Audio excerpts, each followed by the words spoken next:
생생하게 상생하며 YTN 라디오 생생경제. 안녕하세요. YTN 라디오 생생경제 김혜민입니다. 아침부터 너 일하기 싫냐는 말 들었다. 진정 나를 알아주는 상사와 함께 일하고 있다. 제 일기장의 글은 아닙니다. 절대 아닙니다. SNS에서 본 글인데요. 많은 분들이 동감하실 겁니다. 일터라는 게 먹고 살 수 있도록 해주는 곳이기도 하면서도 동시에 식욕을 딱 떨어뜨리는 곳이기도 합니다. 가정보다 더 오랜 시간 보내는 이 일터가 건강하고 행복하다면, 가족보다 더 많은 시간 함께하는 동료들과 함께하는 것이 기쁨이라면 우리의 삶이 정말 생생해질 텐데요. 그런 좋은 기운이 각 일터마다 생긴다면 우리 경제도 생생해질 것 같습니다. 모든 일터에 생생한 기운을 불어 넣어드리기 위해 저도 오늘 최선을 다해 방송하도록 하겠습니다. 2018년 4월 10일 YTN 라디오 생생경제 지금 시작합니다.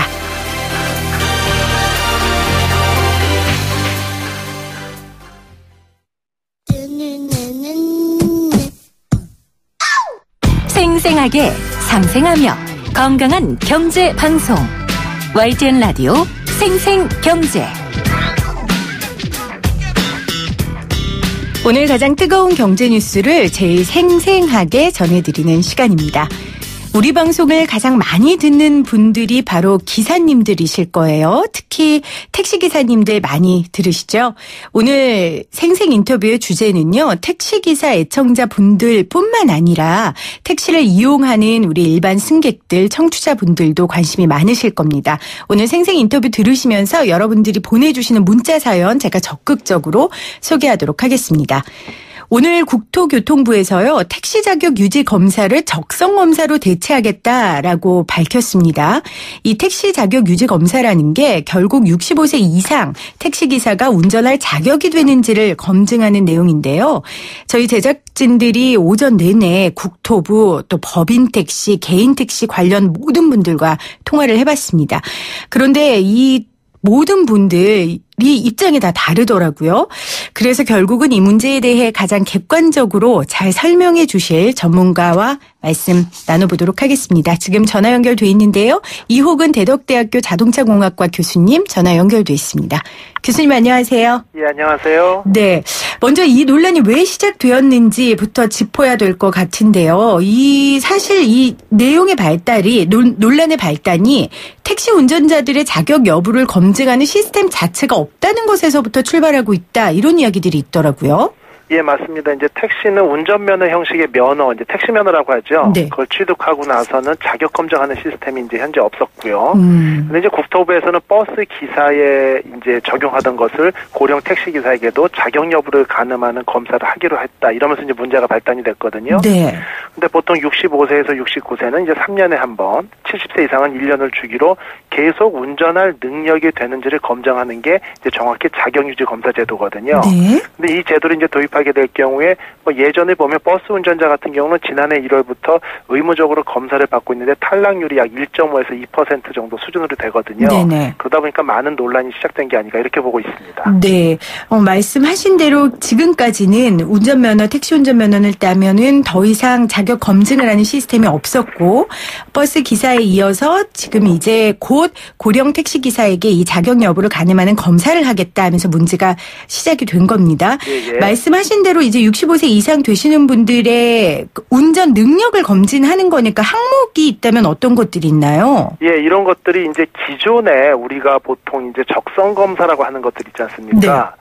그런 것들에는 시력 검사, 청력 검사, 색각, 사지 움직임, 손발 움직임 이런 것 정도밖에 없었거든요. 네. 근데 자격 검사 같은 경우 이제 한 90분 정도 시간이 소요되고요. 네. 그다음에 이제 7가지 정도 항목을 검사하는데 이제 시야각 검사, 신호등 검사, 그다음에 이제 선택적으로 주의력을 측정하는 화살표 검사, 그다음에 공간 판단력을 측정하는 도로 찾기 검사, 시각적으로 기억력을 이제 측정하는 표지판에 대한 기억력 검사, 네. 그다음에 주의력을 지속적으로 유지할 수 있는지에 대한 추적 검사, 그다음에 여러 가지 다중 작업 능력을 측정하는 복합 기능 검사 등이 있는데요. 네. 보통 7개 검사에 대해서 이제 최하를 5등급으로 나눌 수가 있어요.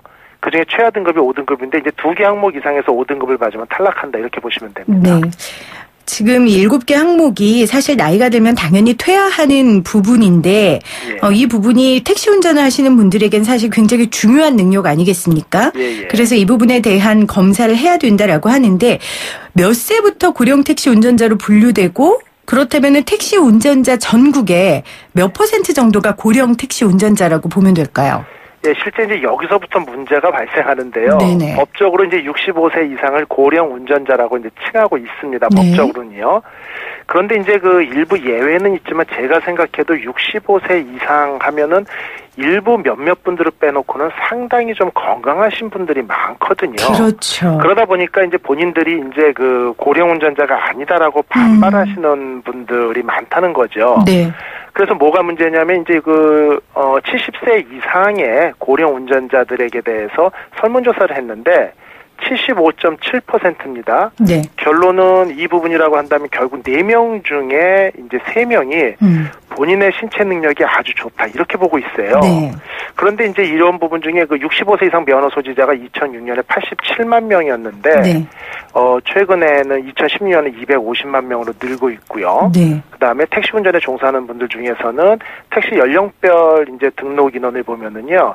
새로운 이제 신차 등록 비율로 보면 최근에는 약 20에서 50대까지가 40% 정도고요. 네. 60에서 80대가 60%가 결국 연세 드신 분들의 네. 등록률이 점차 높아지다 보니까 매년 이 비율이 상당히 좀 늘어나고 있다. 이런 부분에 따라서 많은 부분이 좀 걱정이 되고 있고 그런 네. 어떤 우려나 걱정이 확대되기 이전에 네. 보다 좀 합리적인 대안을 만들고자 하는 게 국토부의 의지다. 이렇게 볼 수 있습니다. 네.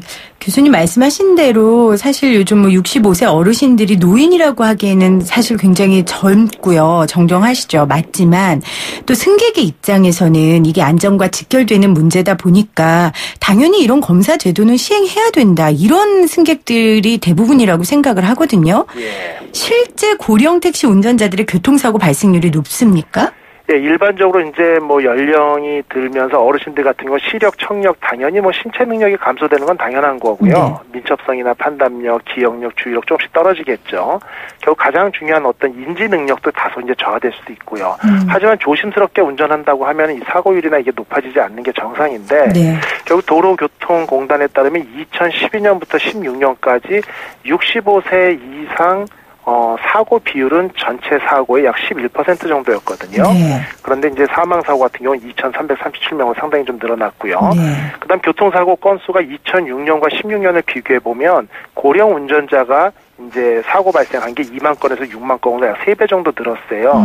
결국은 고령 운전자 비율이 87만 명에서 250만 명으로 3배 정도 늘은 거에 따라서 이제 비율도 늘었다. 결국은 뭐 특별히 더 크게 는 건 아니다. 이런 얘기가 있는데 네. 사망자가 문제죠. 왜냐하면 그 사고 유형 중에요. 그 젊은 층의 사고는 고속이나 과속, 차선 위반 이런 게 상당히 많은데요. 네. 고령 운전자 같은 경우는 공간 인지 능력이 다소 좀 떨어지다 보니까 교차로에서 진입 차로를 좀 정확히 파악을 못한다든지 네. 우회전을 하면서 다른 차량과의 접촉 사고라든지 결국은 경사고가 많습니다. 네. 가벼운 사고가 많음에도 불구하고 사망자 수는 점차 늘고 있고요. 이제 다시 한번 말씀드리면 전체 교통사고 비율은 약 8% 정도를 고령 운전자들이 차지하고 있는데 사망자 비율은 14.5%를 차지하고 있어요. 네네. 그러니까 그 사고비에서는 사망자 수가 좀 높다. 결론 신체적으로 좀 연약하기 때문에 그런 일이 있을 수 있다. 이렇게 좀 파악하고 있습니다. 네. 전체 사고 비율에 비해 사망자 수가 높고 이거는 분명한 문제점이다 보니까 이제 정부에서도 이런 제도들로 대안을 제시하고 있는 것 같은데요. 그런데 이게 제가 앞서 말씀드렸지만 택시 운전분들이 받아들이기에는 이건 생존권 문제다라고 이야기를 하시는 분들도 있고 근데 또 법인 택시는 아니다 이건 강화해야 된다 이렇게 입장이 다르더라고요. 그래서 저희도 어떤 한쪽만 입장을 듣기가 그래서 우리 전문가인 교수님하고 연결을 했는데 이 제도가 구체적으로 이렇게 좀 시행되지 못하고 자꾸 반발이 있는 이유가 뭐라고 생각하십니까? 일단 방금 말씀하신 대로 이제 개인 택시를 운전하시는 어르신들 같은 경우 이제 생존권을 위협한다. 네. 당연히 반발하고 계시고요.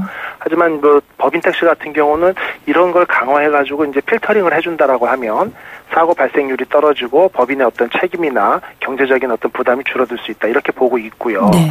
결론은 이게 택시업계를 총괄해서 보면은 이 검사제도 자체를 반대한다 이런 건 아니죠. 왜냐하면 잘못된 걸 걸러내야 되니까. 그렇죠. 그렇지만 1, 2년 정도 자체 시행할 기회를 주고 현재 이런 자격유지 검사를 의료기관이 시행하는 적성 검사로 좀 대체해달라. 결국은 기존에 그냥 형식적으로 1, 2분 만에 하는 시력 검사, 청력이 앉았다 일어났다 손 검사를 좀 더 지금의 어떤 자격유지 시험하고 조금 합해서 네. 실제 인지 능력이 떨어진다라고 하면은 좀 정밀 검사를 받게 하고 그렇지 않을 경우는 쉽게 넘어갈 수 있는 어떤 중도점을 찾아달라. 결국은 네. 비용과 어떤 시간 면에서 적정성을 찾아달라. 이런 쪽의 어떤 중재안을 얘기하는 것이고요. 네. 국민들 시각도 이제 다소 온도차는 있습니다만 일단은 버스 기사 같은 경우는 여러 사람을 운행을 하고 안전을 책임진다는 이유로 이 적성검사가 좀 정밀화되어 있지 않습니까? 네. 택시 같은 경우는 한두 명이 탑승한다 하더라도 한두 명의 생명도 소중한 것이고 사고 발생 시에는 또 다른 차량이나 보행자들에게도 피해가 갈 수 있기 때문에 이런 부분은 분명히 강화되어야 될 것은 맞습니다만 당장 획일적으로 한다기보다는 어떤 그 중재안을 가지고 점차 적용하는 게 옳지 않나 이런 게 대다수의 의견이라고 보고 있습니다. 네. 오늘 생생 인터뷰 저희 고령 택시기사 자격검사가 적성검사로 대체되는 뉴스에 대한 이야기를 대덕대 자동차과 이호근 교수와 말씀 나누고 있는데요. 이 방송 들으시면서 우리 기사님들 또 승객님들 문자로 의견 보내주시면 저희가 반영하도록 하겠습니다. 샵 0945입니다. 교수님의 말씀을 정리를 해보면 기존에 회사 자체 내에서 했었던 그런 검사와 그리고 지금 나라에서 실시하라는 작업검사의 한 중간 정도로 그러니까 객관성을 담보할 수 있는 단체가 적성검사를 할 수 있는 정도로 타협을 좀 했으면 좋겠다라는 게 대다수의 택시 운전사들의 의견인 것 같은데요. 그렇다면 교수님께서는 어떻게 보세요? 국토부가 지금 이렇게 자격유지 검사 유지하고 적성검사로 보완하겠다 이걸 일각에서는 결국은 또 흐지부지하고 기존에 그냥 사내에서 이렇게 간략하게 했던 것대로 하려는 거 아니냐 이런 지적이 있거든요. 예, 그런데 이 부분에 대해서 일단은 어떤 개인 택시에 대한 사례를 살펴본다면 해외에서도 전례가 없다 이런 주장도 있고요. 네네. 그런데 이제 단지 고령 운전자 전반적인 대책은 우리나라가 좀 상당히 뒤져있다 이렇게 볼 수 있고요. 대표적인 고령 사회인 일본 같은 경우는 75세 이상을 모두 잠재적인 치매가 우려되는 대상자로 보고 네. 실제 의사의 어떤 진단이나 판단을 거쳐가지고 면허증 유지 네. 아니면 면허증을 반납하고 대중교통의 이용권을 제시한다든지 이런 쪽을 보다 적극적으로 대응하는 나라들이 많거든요. 네. 근데 저는 이제 전문가 입장에서 이 부분에서 한 가지 좀 중재안이 있어요. 우리나라가 상당히 잘 돼 있는 게 의료보험제도거든요. 네. 해외에 비해서. 그런데 의료보험제도라는 게 개인정보 보호 때문에 이게 교통안전공단이나 국토부로 이렇게 이전이 안 되는 것뿐이지 어떤 사람이 어떤 기관에 어떤 약을 처방받고 어떤 치료를 받았다 이런 게 다 드러나거든요. 네. 그러면 그러한 어떤 스페셜한 어떤 사항이 없을 경우에는 기존처럼 적성검사선에서 넘어가고요. 네. 아니면은 이게 안전에 도움, 지장을 준다거나 졸음이나 심장 이런 거 유발하는 약을 좀 섭취를 하거나 이런 진료가 있다. 네. 그러면은 그런 기록을 가지고 자격유지 검사를 좀 더 정밀하게 본다라든지 네. 이렇게 좀 유연성 있게 하면서 대다수를 무조건 획일화된 제도화에 시간과 비용을 들이기보다는 충분히 필터링을 통해 가지고 위험성이 내포되고 예상되는 대상자를 통해 가지고 고령 운전자의 사고를 줄일 수 있는 방법도 충분히 있거든요. 네. 이러한 방법으로 좀 중재안을 잡는 게 어떨까 이런 게 제 의견입니다. 네. 요즘 같은 100세 시대에 사실 건강은 개인에 따라 너무 천차만별이고요. 그래서 획일적인 나이를 기준으로 삼는 것보다는 개인의 건강 상태에 따라서 좀 유연하게 했으면 좋겠다라는 말씀 또 필요하다면 의료기관과 연동해서 이렇게 잘 할 수 있는 방법들을 만들어야 된다는 말씀해 주셨는데요. 개인정보 침해에 대한 문제만 조금 없어진다면 이것도 방안 중에 하나가 되겠네요. 예, 의료보험 같은 경우 우리나라가 전 세계적으로 가장 잘 돼 있기 때문에 네. 가장 합리적인 방법이 될 수 있습니다. 네, 오늘 말씀 고맙습니다. 감사합니다. 네, 지금까지 대덕대 자동차학과 이호근 교수였습니다.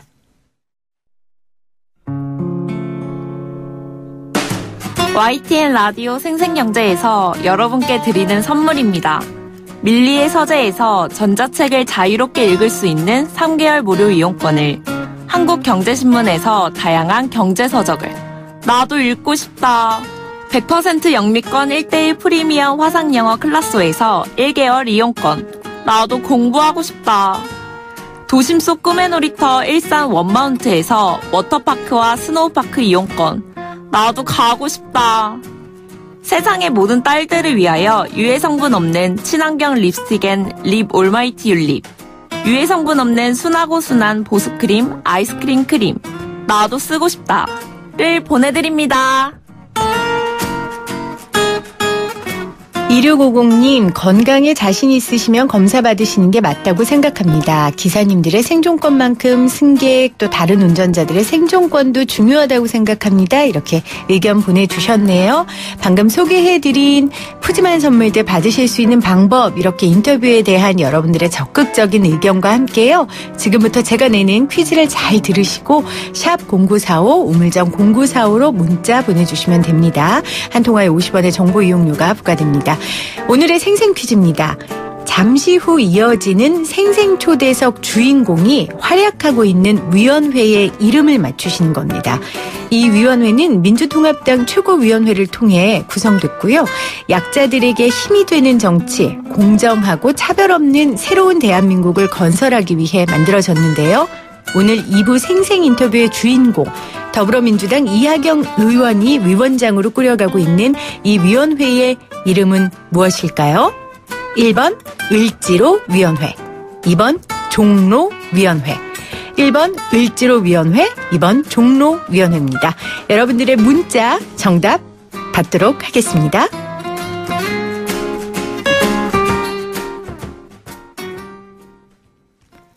생생하게 상생하며 YTN 라디오 생생경제는 방송통신위원회의 방송통신발전기금을 지원받고 있고요. 포스코와 함께합니다.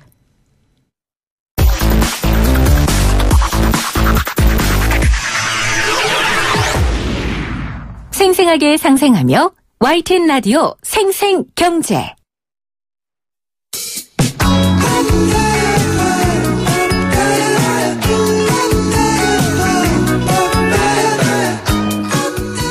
우리나라 경제를 생생하게 그리고 상생하는 경제로 만드는 주인공들을 모시는 시간입니다. 뭐든지 첫 문을 열어주는 분이 중요합니다. 생생초대석 첫 게시 손님 누구일까요? 을지로위원회 위원장을 맡고 있는 더불어민주당 이하경 의원 모십니다. 안녕하세요. 네, 반갑습니다. 네, 반갑습니다, 의원님. YTN 라디오 생생경제가요, 대한민국 경제 프로그램에서 상생이라는 타이틀을 달고 하는 유일한 경제 프로입니다. 축하 인사해 주셔야죠. 네, 축하합니다. 앞으로 잘 되기를 바랍니다. 네. 우리가 이하경 의원님을 모신 이유가요, 바로 이 상생에 걸맞는 그런 위원회의 위원장이시기 때문인데요. 을지로위원회의 위원장이시죠? 네. 네. 근데 많은 분들이 을지로위원회 하면 을지로에 있는 위원회인가? 이렇게 좀 생소해 하시는 분들도 많으세요. 좀 소개를 해 주실까요? 네, 여러분 그 2013년도에 그 남양유업 사태라고 세상을 깜짝 놀라게 했던 일 아시나 모르겠어요. 기억해요. 뭐냐면은 남양유업 대리점에 팔리지 않는 그 우유들을 월말쯤 이렇게 내려보내면서 억지로 팔아라고 원금을 회수하고 네. 그런 과정에서 본사의 직원이 그 가맹점 그 대리점 점주한테 내려가서 못 팔면 그만둬. 예를 들면 이거 남으면 버려 하면서 폭언과 욕설을 막 해가지고 국민들을 깜짝 놀라게 한 사건이 있을 거예요. 못 파는 것도 서러운데 욕까지 들었으니 그럼요. 얼마나 서럽겠어요. 그래서 우리 사회에 이렇게 갑과 을의 문제가 있구나 해서 네. 유통점들, 가맹점들, 또 하도급 분야, 노동 분야, 교육 분야까지 곳곳에 있는 그 갑을 관계가 심각하구나. 네. 그래서 우리 더불어민주당에서 을지로 문제만을 직접적으로 다루는 의원 모임을 만들어야 되겠다 해서 네. 위원회를 만들었는데 을들을 지키기 위한 길 네. 또는 길로짱이에요. 그 로 영어로 하면 법. 을들을 지키기 위한 법을 만드는 의원 모임. 그러니까 을들을 지키기 위한 로, 길 네. 해서 을지로 위원회 이렇게 된 거군요. 그래서 세상의 모든 을들을 지키는 국회의원 모임. 네. 좋죠. 위원장님이 시인이라는 소문을 제가 입수했는데 위원장님이 지으신 거예요, 그러면? 아닙니다. 전 현재 원내대표로 맡고 있는 우원식 대표님께서 네. 만드셨습니다. 그러면 위원장님이 위원장을 맡게 된 이유가 있으실 거 아니에요? 이제 제가 조금 열심히 하다 보니까 네. 의들을 위해. 할까요? 네, 의들을 위해 열심히 일하셨기 때문에 우리 이학연 위원님께서 만드셨는데 저도 그 을지로위원회 출범했을 때 정말 기뻤거든요. 네, 그런데 기쁜 마음이 드는 동시에 또 하나의 우려는 이게 그냥 위원회로만 끝나면 어떡하나. 네. 사실 그런 걱정이 있었어요. 예, 세상에 너무나 많은 위원회가 있잖아요. 그렇죠. 그런데 이름만 있지 뭘 했지 하는 기억이 안 나는 위원회가 많은데 우리 위원회는 특별하게 다른 게 국회의원들이 직접 문제가 터지면 119처럼 현장으로 뛰어갑니다. 네. 그래서 현장에서 생생한 현장의 목소리를 듣고 네. 거기서 나타난 문제점이 있으면 해결하기 위해서 국회에서 법을 바꾼다랄지 또는 제도를 바꾼다랄지 예산이 필요하면 예산을 따서 그 문제를 해결한다랄지 네. 해서 가지각각의 문제를 해결하고 있습니다. 사실 국회의원님들의 가장 큰 파워는 법을 제정하는 거잖아요. 네. 그렇죠. 근데 정말로 문제가 되는 현장에 직접 가셔서 이 현장에 무엇이 필요한지 알고 그거를 법 개정까지 와 이거는 뭐 수사력도 갖고 계시고 바꿀 수 있는 그런 실천력도 가지고 계시고 거기 만나는 국회의원님들을 만나는 분들이 굉장히 힘을 많이 얻겠어요. 놀래죠. 네. 우선 기관에서 놀래고요. 기업들에서 놀랍니다. 그동안 국회의원들이 현장에 와본 적이 거의 없잖아요. 그렇죠. 특별한 경우 아니면. 네. 근데 저희들은 가면 막 10명씩 이렇게 하거든요. 그것도 특히 비정규직들은 새벽에 가야 만날 수 있으니까 네. 새벽에 가면 얼마나 놀라겠어요. 그러게요. 한 10여 명이 국회의원들이 막 들으려고 하면 다 긴장들 하죠. 근데 이제 우리 이학연 의원님께서는 시민운동가 출신이시고 시인이시고 워낙 국민들하고 눈높이를 맞추시는 의원님이시니까 그런 현장에 가서도 낯설거나 어색하지 않으신데 혹시 다른 국회의원들은 좀 낯설어하지 않으세요?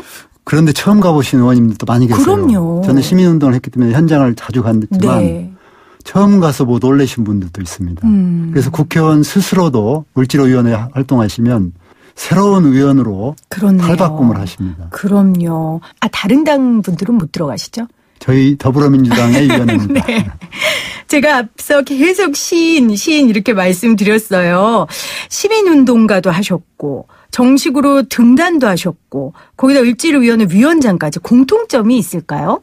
사람이죠. 그렇죠. 예, 시라는 게 살아가는 사람들의 고통과 슬픔, 기쁨을 감정으로 이렇게 언어로 표현하는 거 아니겠어요. 근데 시민운동도 사람이 먼저다. 네. 그래서 사람을 위해서 열심히 일하는 운동인데 결국 을지로위원회의 정신도 법과 제도 뭐 이런 것보다 우선 사람을 중요시하자 해서 네. 직접 사람을 만나고 그들의 애환을 들어주고 고쳐주고 네. 문제가 있으면 하기 때문에 일관된 정신의 계승이라고 저는 봅니다.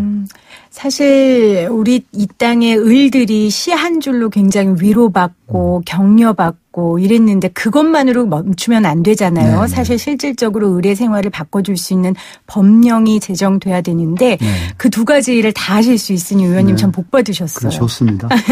네. 의원님 하면은 19대 국회 때 그 테러방지법 반대 필리버스터 때요. 시를 읊었던 모습을 많이들 기억하셨을 거예요. 살아남은 자의 슬픔이었죠. 네. 낭독해 주실 네. 수 있으시겠어요? 독일의 유명한 시인인데요. 네. 베르톨트 브레이트라는 분의 시입니다. 한번 읽어볼까요? 네. 살아남은 자의 슬픔. 물론 나는 알고 있다. 오직 운이 좋았던 덕택에 나는 그 많은 친구들보다 오래 살아남았다. 그러나 지난밤 꿈속에서 이 친구들이 나에 대하여 이야기하는 소리가 들려왔다. 강한 자는 살아남는다. 그러자 나는 자신이 미워졌다. 강한 자는 살아남는다. 그러자 나는 자신이 미워졌다. 이 시를 읽을 때마다 의원님께서도 뭔가 느낌이 있으실 것 같아요. 같이 시민운동했었던 친구들, 동료들도 떠오르실 것 같고요. 어떠세요? 이 시 읽을 때마다. 그렇죠. 이 땅에 옳은 일을 하다가 또 힘이 없어서 또 어려워서 가난해서 수없이 그 고통을 받고 죽어가는 사람들이 너무 많죠. 네. 그런 사람들을 볼 때마다 정말 그 살아남은 사람들의 미안함이랄까 네. 이런 것이 있죠. 그래서 정말 살아남은 사람들이 그런 분들을 위해서 다시는 그런 일이 없도록 우리가 세상을 바르게 만들어가야 되는 거 아닌가. 희망을 만들어가야 되지 않는가. 맞습니다. 그런 마음으로 일하고 있습니다. 살아남은 자들이 그런 일을 해야 되는데 제가 이 살아남은 자의 슬픔을 들으면서 오히려 저는 김수영 시인의 나는 왜 작은 일에만 분개하는가. 네. 그 시의 또 한 구절이 또 생각나기도 했습니다. 오늘 생생초대석 첫 손님으로 우리 이하경 을지로위원회 위원장님과 함께하고 있는데요. 본격적인 우리 사회의 을 이야기 좀 나눠보도록 할게요. 그렇다면은 위원장님께서 개인적으로 제일 주목하고 마음에 품고 있는 우리 시대의 을이 있다면 어떤 분들일까요? 지금 우리 시대 사회 경제적으로 약자들이죠. 우선 그 비정규직들 문제, 경제 현장에서 대기업 밑에서 여러 가지 열심히 일해도 생계를 유지하기에 바쁜 가맹점주들이랄지 대리점에 종사하는 분들이랄지 저희 하도급 업체들 네. 이런 사람들이 참 우리 사회에서 우리 아저씨 아주머니들이 일하면서 살아가는데 근근히 한 달 열심히 일해도 임금밖에 제대로 받을 수 없는 사업주들 소상공인들 네. 이런 분들이 저희 을들의 중요한 대상입니다. 네.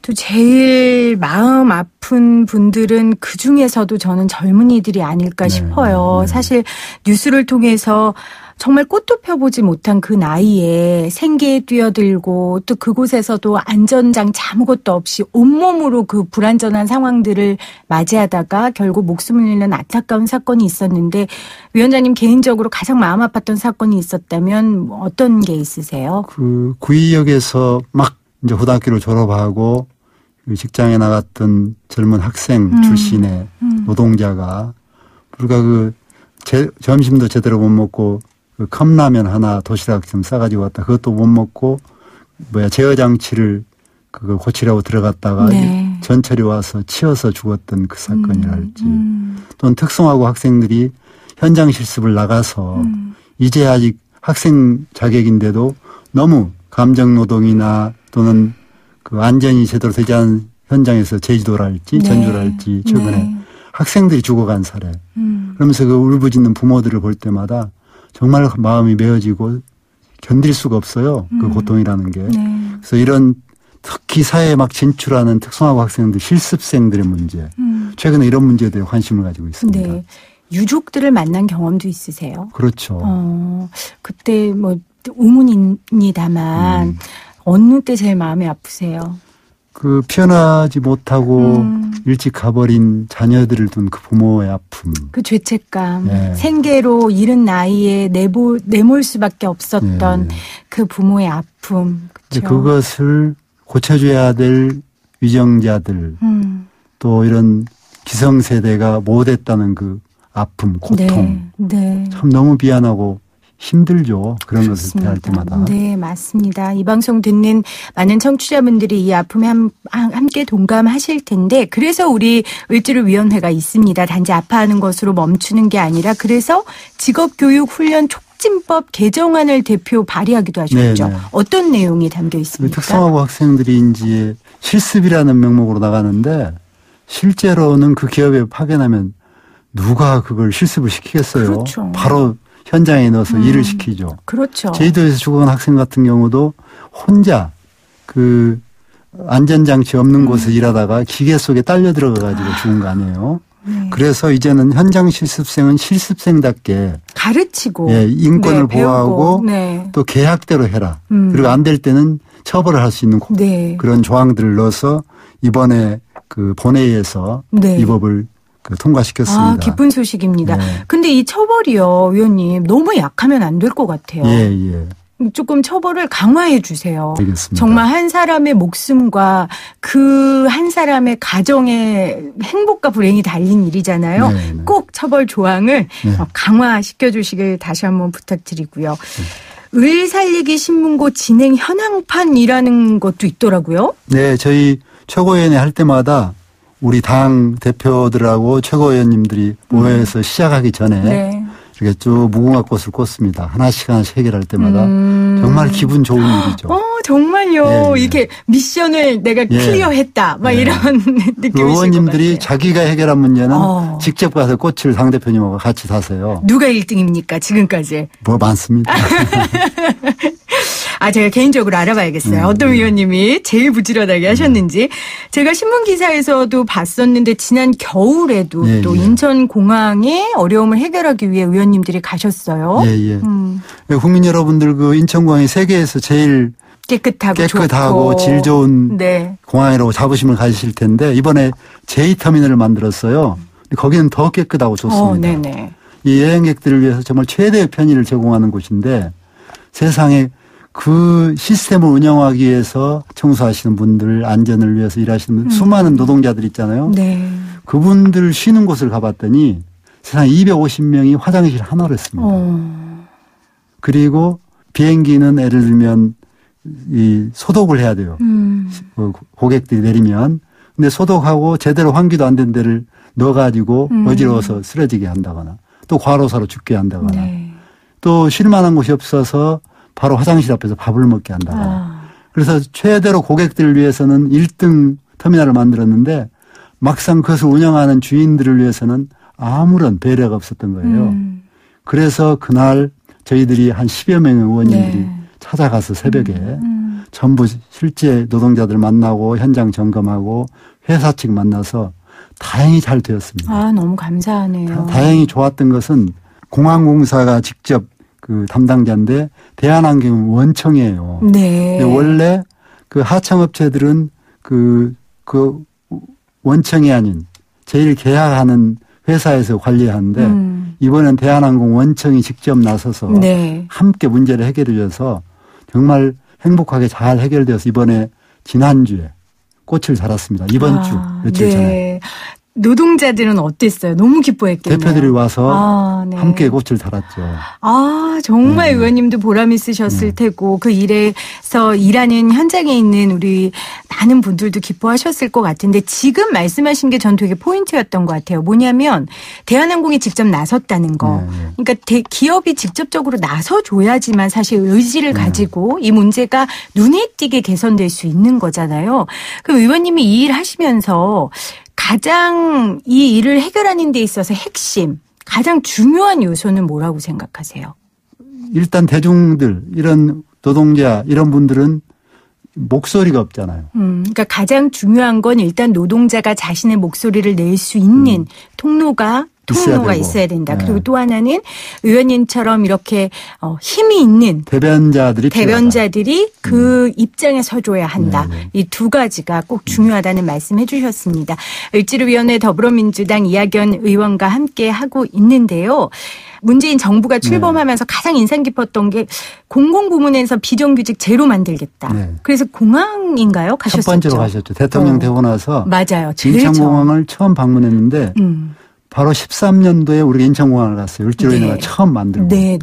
그때도 한 10여 명이 갔는데 그때만 해도 한 8천 명인가 7천 명 그 제1터미널을 운영하고 있는데 1,000명만 정규직이고 나머지가 전부 50명, 100명짜리 쪼개서 하청 그 외주업체들이었어요. 그래서 전혀 보호받지 못하고 있었는데 꾸준히 그 문재인 계속해서? 대통령도 의원이실 때 을지로위원으로서 함께 그 문제에 관심을 가지고 있다가 한국 사회의 비정규직 문제가 상생경제, 아까 상생경제를 위해서 꼭 이 핵심이고 필요하다.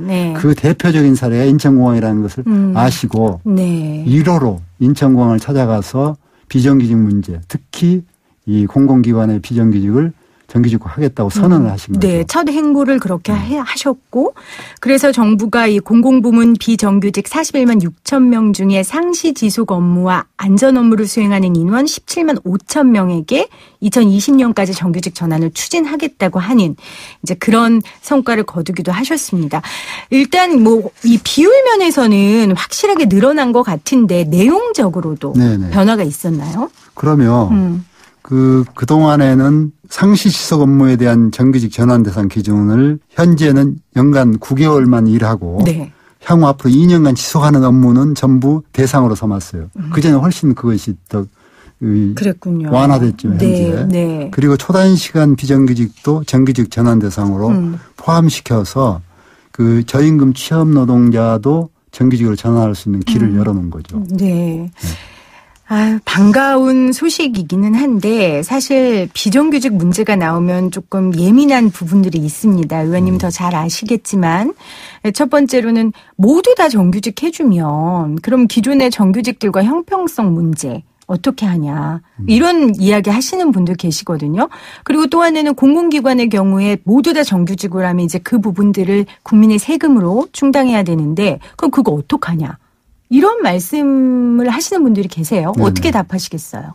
이분들이 비정규직 하는 일들 중에 필요한 상시적인 업무는 사실 국가가 꼭 필요하기 때문에 하는 거 아니겠어요? 그럼요. 그건 비정규직을 쓰면 법에 어긋나는 거예요. 네. 상시적으로 꼭 필요한 업무는 정규직을 써야 되는 거예요. 근데 그동안에 정부가 그렇게 하지 않았던 거죠. 공공기관들이. 그래서 그 상시 지속 업무는 정규직화 하는 것이 옳기 때문에 네. 이건 당연히 해야 되고요. 법적으로 당연히 그건 예. 보장받아야 되는 부분이다. 예. 예를 들면 네. 국가가 꼭 상시적으로 필요한 기간 업무들은 정규직화를 해야 되고 네. 비정규직을 정규직화를 해야만 안정감을 가지고 일이 지속되고 또 그것이 소위 말하는 상생경제를 위해서 네. 저소득층을 생활안정을 중요한 일이 되는 거죠. 맞습니다. 상생이잖아요. 함께 살아가는 거고 저희 YTN 건물에도 청소해 주시는 여사님들 건물 관리해 주시는 분들 계시는데 그분들 하루라도 없으면요. 난리 나요. 정말. 그렇죠. 네, 꼭 필요한 분들이거든요. 그러니까 그분들이 일단 우리 삶과 우리 삶의 현장 속에 꼭 필요하다라는 인식부터가 아주 중요한 시작점이 아닌가 그런 생각을 해봅니다. 또 하나 을지로위원회가 앞장섰던 부분의 문제가 이 건물주와 세입자들 사이에 불공정한 임대차 계약에 대한 부분이었습니다. 젠트리피케이션 뭐 이런 말 경제 프로에서 여러분들 너무 많이 들으셨을 거예요. 네네. 이 문제에 대한 어떻게 해결 방법이 있습니까? 너무 어렵습니다. 그렇죠. 어렵죠. 네. 너무 어려우세요. 의원님 진짜 너무 어려워 보이시네요. 핵심은 네. 그 건물주들이 좀 욕심을 버려야 되거든요. 근데 의원님 그게 사실 우리는 그렇게 이야기하지만 저도 제가 건물주가 아니어서 이런 말을 할 수 있는 거지 제가 건물주라면 또 그들만의 논리와 이야기가 있잖아요. 그런 부분들을 설득시키는 게 쉬운 일이 아니실 것 같아요. 근데 건물을 내가 내 건물에서 많이 받아버리면 언제까지 그 임대를 하신 분들이 낼 수 있으면 그게 지속 가능하죠. 네. 예를 들면 우동집이 들어왔는데 예를 들면 이번 달에 또 좀 올려야 되겠다면 계속 우동집의 수익이 늘어나면 그걸 갚을 수 있죠. 같이 사는 거죠. 네. 그거야 바로 상생. 우동집 수입이 하루에 늘겠어요. 갑자기 5천 원짜리를 뭐 7천 원 받을 수는 없는 거 아니에요. 네. 그래서 결국은 열심히 일해서 상가가를 활성화시켜 놓으면 손님들이 많이 오면 주인으로서는 좀 더 올려도 되겠냐면 올리면 나중에 이 사람들이 떠나게 돼요. 그리고 더 이상 그 사업자들이 들어오지 않으면 공실이 되고 폐허가 되는 거예요. 그렇습니다. 뭐 가로수길이나 이런 데들이 지금 그러고 있는 거 아니에요? 근데 중요한 건 이제 그런 동네들은 워낙 인기가 많은 데니까 그런 위협을 받지 않는 거죠. 그런데 건물주들이. 자꾸 올리다 보면 이미 그 가로수길이나 네. 경리단길 이런 등등이 이렇게 문제가 있어서 이제 떠나는 거 아니에요? 그럼 떠나게 되면 폐허가 되면 결국은 임대료가 다시 내려가야 되는 거예요. 그 피해는 고스란히 건물주의 몫이다. 결국은. 네. 언제까지 올릴 수 있겠어요? 맞습니다. 이렇게 건물주들이 늘어나는 건물만큼 이렇게 배려해 주면 좋겠는데 그게 쉽지 않기 상생을 하지 않으면 네. 그런 건물주도 망한다. 나중에는 피해를 보는 거죠. 네. 근데 그게 쉽지 않으니까요, 의원님. 법이 필요합니다. 그래서 이제 마음대로 올릴 수 없는 그 임대료 인상률 상한제나 표준 임대료 같은 부분 그런 부분이 필요하다는 목소리가 높은데 근데 이게 국회에서 통과되는 게 쉽지 않아요? 그래서 지금 저희 당의 윤호중 의원께서 임차를 5% 이상 올리지 못하는 법 개정안을 냈어요. 네. 근데 다행히 우리 정부가 들어와 가지고 이걸 시행령에서도 바꾸면 돼서 그 9%에서 5%로 내렸다. 되게 많이 내렸네요. 네. 다행이죠. 그렇네요. 현재 근데 문제는 6억 1천만 원 이상은 보호를 받지 못해요. 근데 장사 좀 된다는 곳에서 대부분 6억이 넘어버리죠. 그렇죠. 그래서 이 규정이 이 대부분 6억 이상의 그 임차인들에게는 그 도움이 안 되기 때문에 이것 한계가 있죠. 네. 을에 대한 이야기 하려니까요. 위원님 너무 많아요, 위원장님. 네네. 근데 오늘 다 못할 것 같아요. 다음에 또 나오셔야 되겠는데 어떡하죠? 또 불러주시면 언제든 오겠습니다. 네. 위원장님, 을지로위원회 위원장으로서 내가 정말 위원장으로서 이거 하나는 바꾸고 싶다 하는 거 있다면 불가능해 보여도 좋고요. 남들이 보기에 말도 안 돼 이런 것도 괜찮아요. 뭐가 있을까요? 가맹점주들이 뭐 피자도 그렇고 치킨 네. 뭐 다 있죠. 끊임없이 가맹사업 본부에서 예를 들면 사업주들의 동의를 구하지 않고 네. 홍보를 한다랄지 또는 필요 물품을 제안해 가지고 꼭 사게 한다랄지 네. 이런 것이 있는데 이것을 언제 정부가 다 또 을지로위원회가 다 해결해 주겠어요. 그렇죠. 그래서 대리점이나 가맹사업자들이 협의회를 만들어 가지고 네. 서로 어지간한 것은 협상해라. 제일 좋죠. 그래서 정부가 끼어들기 전에 법을 만들기 전에 협상해서 해결하면 거기서 끝나는 게 제일 좋잖아요. 그런데 이 법이 쉽지가 않아요. 협상권을 주는 거. 협의회를 만들어서 그들이 협의하면 효력을 갖게 해주는 거. 이걸 만들면 수많은 분쟁들이 그렇죠. 자기들 스스로 해결할 수 있을 거예요. 근데 이 법을 제안하고 있는데 발의해놓고 있는데 쉽게 통과가 어렵네요. 오늘 을지로위원회 위원장인 우리 이하경 의원과 첫 생생 초대석 함께 했습니다. 위원장님 마지막으로요.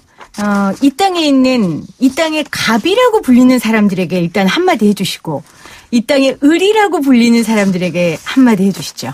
사업이라는 것은 자기 혼자만의 힘으로 네. 잘 되는 거 아닙니다. 본사만 살려고 하면 결국 판매를 담당해주는 대리점이나 가맹점들이 죽어버리면 함께 죽는 거 아니에요? 네. 상생만이 살 길이다. 상생만이 살 길이다. 우리 프로그램 타이틀 해야 되겠어요. 그러면 네. 약자라고 무한하게 쥐어짜면 짜질 수 있는 게 아니다. 네. 물론 모든 갑으로 불리는 사람들이 그러는 건 아닙니다. 모든 사업주들이 그러는 것도 아니고요. 이야기를 꼭 새겨 들어야 하실 분들만 들으셨으면 좋겠고요. 이 땅에 열심히 땀과 눈물을 흘려가며 성실하게 살아가고 있는 우리 을들에게도 마지막으로 위원장님 힘내라고 한 말씀 해주세요. 우리 열심히 하루하루 아침부터 저녁까지 열심히 일하시면서 가족을 위해서 그 사업을 이끌어 가시는 우리 가맹점주님들, 대리점 사장님들, 또 많은 골목에서 상권을 지키면서 일하고 있는 분들, 또 사업 현장에서 열심히 일하는 우리 알바생들, 또 노동자들 여러분, 우리가 열심히 힘을 가지고 희망을 가지고 일하다 보면 해결될 겁니다. 혼자 해결하지 말고 하려고 말고 같은 처지에서 늙고 함께 힘을 합해서 네. 목소리를 내면 결국은 좋은 세상을 만들 수 있다는 희망을 가지고 오늘 하루하루 힘들어도 잘 일하시기 바랍니다. 네, 생생초대석 첫 손님의 아주 감사한 분으로 오늘 첫 순서 함께 했습니다. 위원님 감사하고요. 앞으로도 이 땅의 을들을 위해 함께 울고 웃어주시기를 부탁드립니다. 고맙습니다. 감사합니다. 생생하게 상생하며 YTN 라디오 생생경제 함께 하셨습니다. 오늘 생생 퀴즈 정답은 1번 을지로위원회죠. 여러분들 문자 많이 보내주셨는데요. 9390님 을지로위원회 화이팅입니다. 7066님 새싹님이시네요. 정답 을지로위원회 무궁한 발전을 기원합니다. 4413님 을지로위원회 위원장님이시네요. 연세 많이 드신 기사님들 좀 더 안전운전 잘 부탁드립니다. 어떤 분들 친절하고 편안한 분도 계세요. 이렇게 남겨주셨고요. 또 5540님 새싹이세요. 을지로위원회요. 힌트가 너무 리얼합니다 하셨네요. 네, 6095님, 1470님, 7678님, 색상님 정답 보내주셨습니다. 오늘 그 택시 기사님들께서 문자 많이 보내주셨어요. 2250님, 저는 개인 택시를 40년째 하며 지금도 운전 중에 듣고요. 이제 잠시 멈추었습니다. 올해 만으로 75세인데 일하는데 아무런 지장 없고요. 승객들에게 불편 드리지 않고 있습니다. 그래서 연세 있다고 차별하는 것은 바람직하지 않다고 생각하지만 검사는 한번 해보는 것도 나쁘지 않다고 생각합니다. 이렇게 의견 보내주셨습니다. 8377님 개인 택시 기사입니다. 자격 유지 검사 찬성합니다. 저 인터뷰하셔도 돼요. 이렇게 보내주셨네요. 또 8824님 택시기사 정밀검사도 필요하지만 우리나라 택시 손님들 빨리빨리 재촉하는 손님들의 은근한 압박과 속도 제한 과속 카메라도 많이 설치해야 합니다. 이런 의견도 보내주셨고요. 2282님 저도 택시기사인데요. 법인택시 거쳐왔지만 무엇보다도 위험한 건 나이가 고령 운전자 되면서 시야가 좁아진다는 겁니다. 고령 운전자는 야간 운전 자제하고 억제하는 것이 최우선이라고 생각합니다. 이렇게 보내주셨습니다. 여러분의 생생한 의견 프로그램 만드는데 잘 반영하도록 하겠습니다. 생생하게 상생하며 YTN 라디오 생생경제는 방송통신위원회의 방송통신발전기금을 지원받고 있고요. 포스코와 함께합니다. 오늘도 함께해 주신 여러분 고맙습니다. 내일 올게요.